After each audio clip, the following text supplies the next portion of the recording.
Let's see an example. Here's the first example. This is your point. Job seekers these days need to possess a diverse profile if they want to survive in the current job market. This is P. Here comes your R, the rationale, the reasoning. A resume that offers not only academic excellence but also other useful skills is more likely to attract the attention of the prospective employer. Next is going to come E. You remember, E is example. So here is an example. For example, a computer engineer who also knows German and has played volleyball for her college will be a more attractive candidate than someone who has only academic credentials. P, R, E. And now we come back to the point with greater force. Varied experiences and qualifications give an edge to one's profile, which is essential in today's competitive world. Look at the first P and look at the last P. They are exactly the same message done in different words. Okay, let's take another example. Now, here is my topic sentence. Former Indian captain Rahul Dravid suggested in an interview the other day that Mahendra Singh Dhoni should bat at number 6. All right, now the reasoning behind it. R. This, Dravid said, would give him a chance to play a stress-free innings, as he will have an established batsman with him and an all-rounder coming next. Now what's coming next? What's coming next? What should come next? Example. Right? Here it comes, E. When Dhoni batted at number 6 in the recently played Test series against Australia, he scored a captain's knock of 244 runs.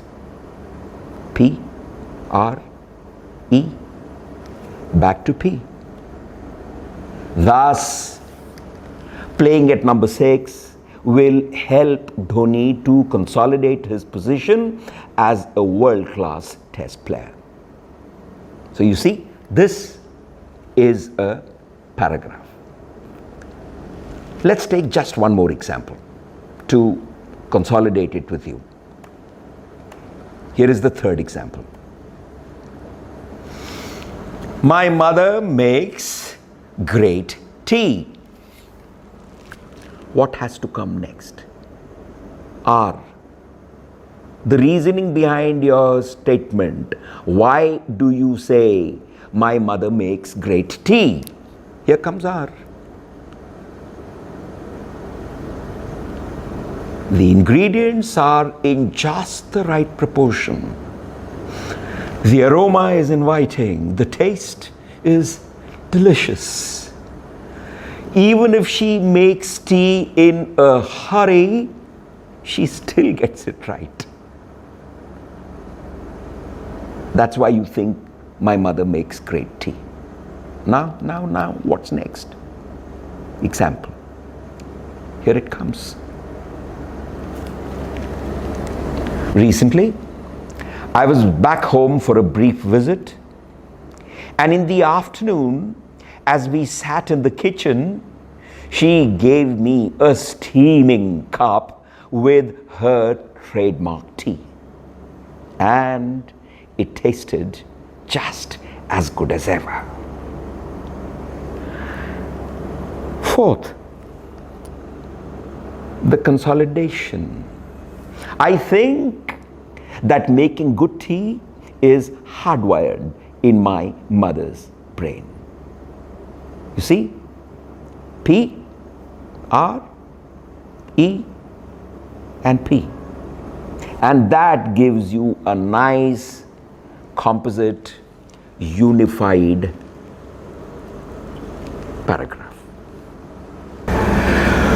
Okay, so we have done 3 examples.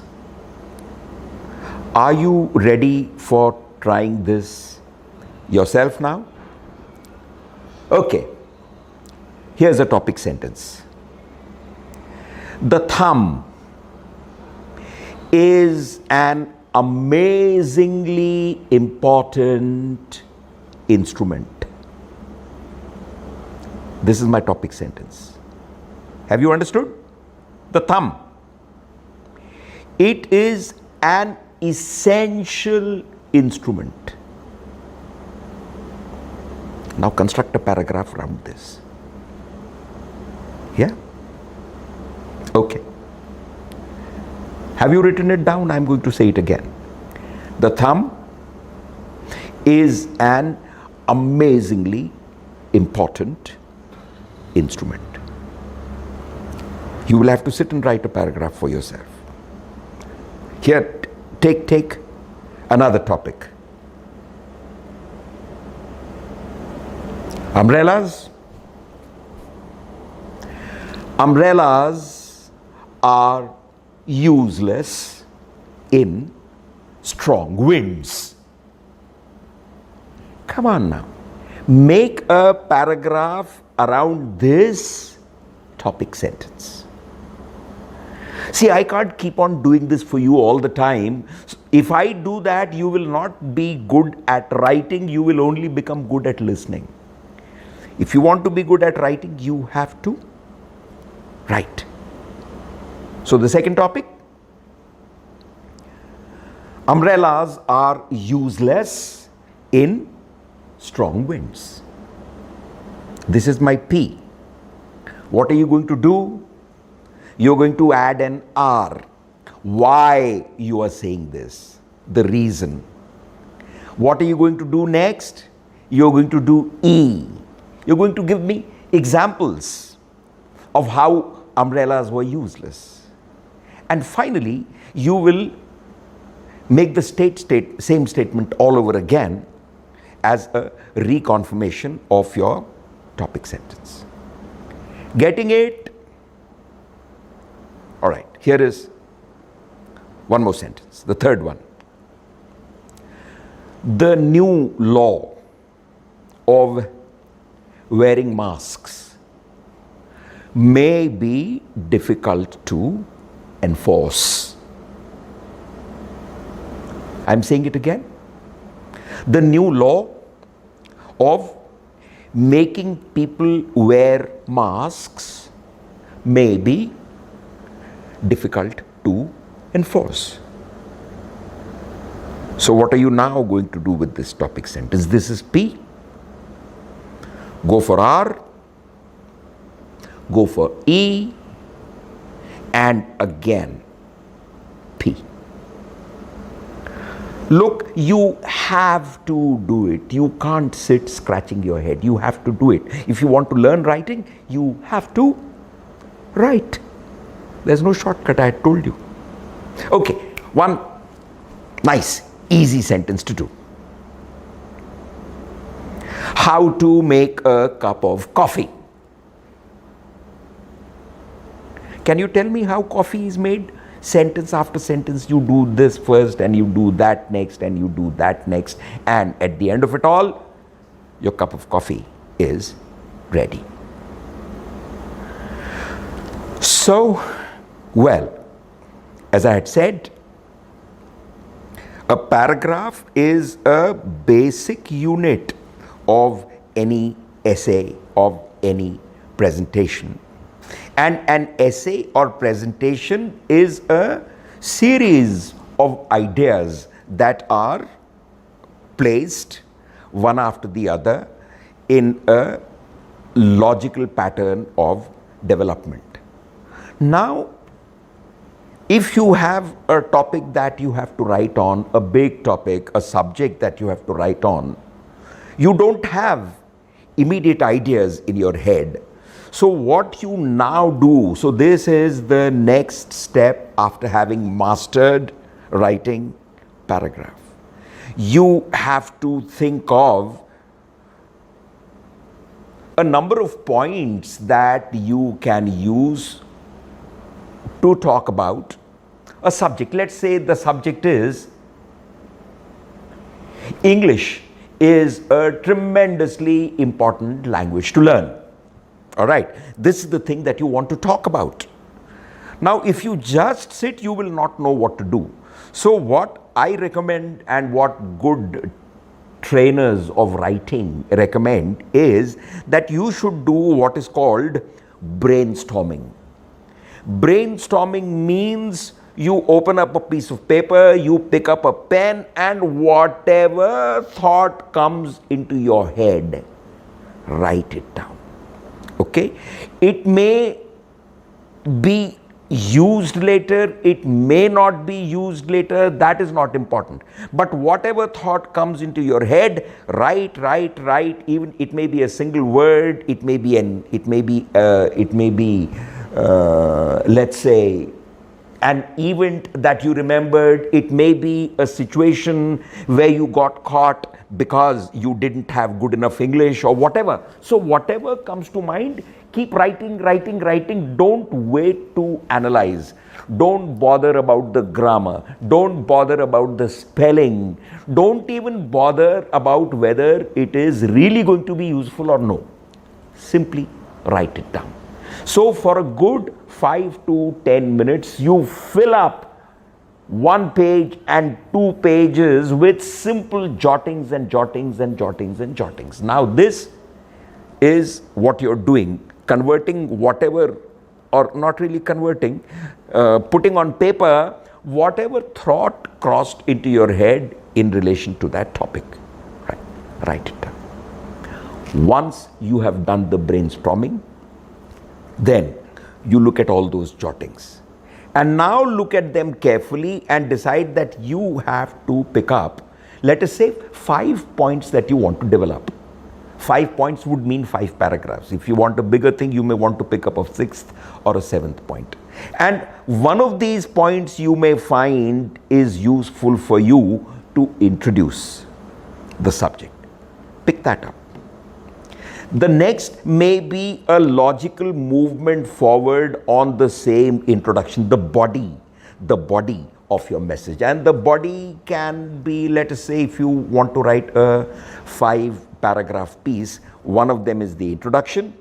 3 of them can go into the body. You will realize that there are so many points that you have actually jotted down that there is no scope for you to utilize all of those points. So you pick out the 3 best points from there, put them in that sequence. Point 1, intro. Point 2, 3, 4 is going to form the main body of your passage. And point 5, if you remember, prep, reinforcement of the point. So that is going to be the conclusion. Look through all your jottings and you will find that there is some point that you have jotted down that can form a good conclusion for your writing. So you've got these 5 points. See, the length will actually depend upon how much of elaboration your subject needs. If it needs lots of elaboration, then you will obviously have more in the body. It can even happen that your introduction paragraph may be very big. It can also happen that your final concluding paragraph can be big. So you can increase or reduce the size of the passage depending upon the need of your reader, depending upon the ability of your reader to comprehend, to understand all that you have written. And once you have this entire thing in point form, now bring into effect the skill that you had learned in paragraph writing. Each of these points will form a separate paragraph, PREP, and it's going to be a series of PREPs And that is your essay, your presentation. Yeah?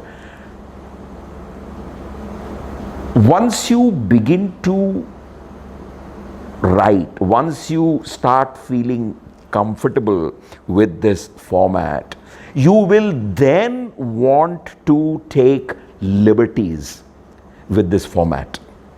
When you read the greatest of writers, they don't follow this PREP pattern, but they are people who have already acquired mastery over the writing skill.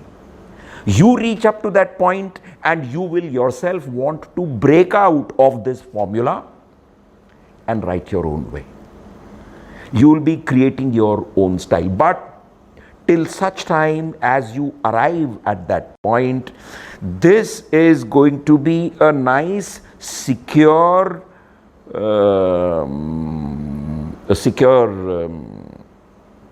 formula within which you will always be able to write. You may not write the best piece, but you will have begun writing. Give it time, give it effort, and a time is bound to come. Okay, even if you want me to give you even a time frame, depending upon how hard you are willing to work every single day, if you do it for 6 months, I'm telling you, within 6 months, you will arrive at a point where you can express yourself in the written form. Yeah? Once you have done this, then you go into the different formats of writing. Like, for instance, if you are writing a story, there is a certain format that you need to follow. If you are, let's say, writing a report, a newspaper report, that has a structure of its own. If you are writing an email, there is a certain way in which you write. If you are writing a formal letter, an application or whatever, that is written in a certain style. If you are writing an informal letter to your friend, that is obviously written in another style. But those are things that you cannot hurry into. You cannot start learning those before you have mastered the very fundamental skill of writing. All of those things will arrive, all of those things will come, and once you are ready with this, I can promise you that you are not going to find it at all difficult to be able to modify your style according to the need of your writing. So, difficult? No, not difficult. Hard work? Lots of hard work. If you are not willing to work hard, I can promise you that you will not learn anything. So at the end of the day, you see, the whole irony of language is this, that it is the easiest thing to learn and it is the most difficult thing to learn. It is easiest if you can immerse yourself in an ambience where this language is hitting you from all sides. So if you want to learn English the easiest way, take a ticket to London, go live there for the next 6 months, and you don't have to learn one little bit, and at the end of those 6 months, when you come back to India, you will be a good user of the language. Hard work? No hard work, right? But then the ambience, you're not going to get in a place like Amravati or any other town, or even in a place like Mumbai. If you're there, you're not going to find the English ambience from where you can learn the language without hard work. So you are stuck here in a small place where there aren't enough occasions for you to interact with with people in English, to improve, to increase your interfaces with the language. So when you can't do that, the easiest thing becomes the most difficult thing. It's a skill, it's a skill, it's a skill. Skill comes with doing.